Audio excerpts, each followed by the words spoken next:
যে কোণের পরিমাণ 180 ডিগ্রি তাকে সরল কোণ বলে।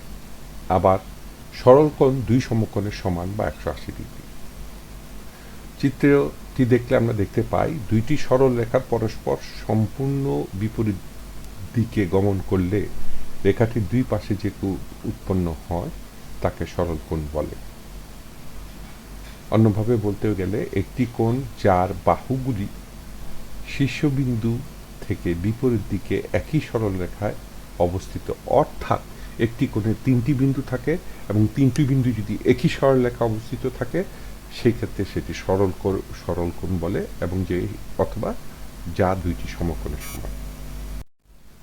সরল কোণের উদাহরণ: একটি সমতল পৃষ্ঠের 180 ডিগ্রি কোণ রয়েছে।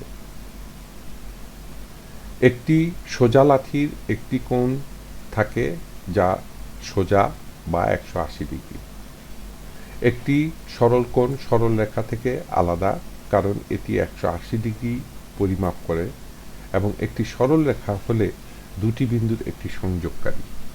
অর্থাৎ এখানে সরল রেখা এবং সরল কোণের মধ্যে যে পার্থক্যটি কি হচ্ছে, যে সরল রেখা দুইটি বিন্দু হইলেই আমরা তৈরি করতে পারবো, কিন্তু সরল কোণ বলতে গেলেই বুঝাবে যেহেতু কোণ তৈরি করতে হলে তিনটি বিন্দু লাগে, সুতরাং এই তিনটি বিন্দু একই সরল রেখায় থাকলে তখন তাকে সরল কোণ বলবে। এটা একটু খেয়াল রাখতে হবে যে সরল কোণ এবং সরল রেখার মধ্যে পার্থক্যটা হচ্ছে এটি।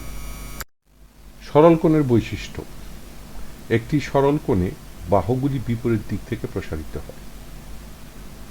দুইটি সমকোণ যোগ করে একটি সরল কোণও তৈরি করা যায়। একটি সরল কোণ একটি ঘূর্ণিপাকের ঠিক অর্ধেক পরিমাপ করে।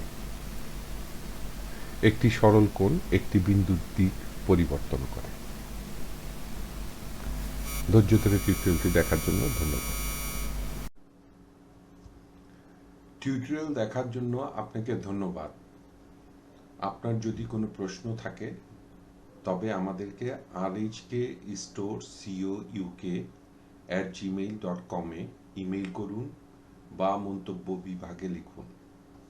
আমাদেরকে অনুপ্রাণিত করার জন্য সাবস্ক্রাইব করুন, থামস আপ দিন বা লাইক দিন, আপনার বন্ধুদের সাথে শেয়ার করুন এবং নতুন টিউটোরিয়াল পেতে বেল আইকন টিপতে ভুলবেন না।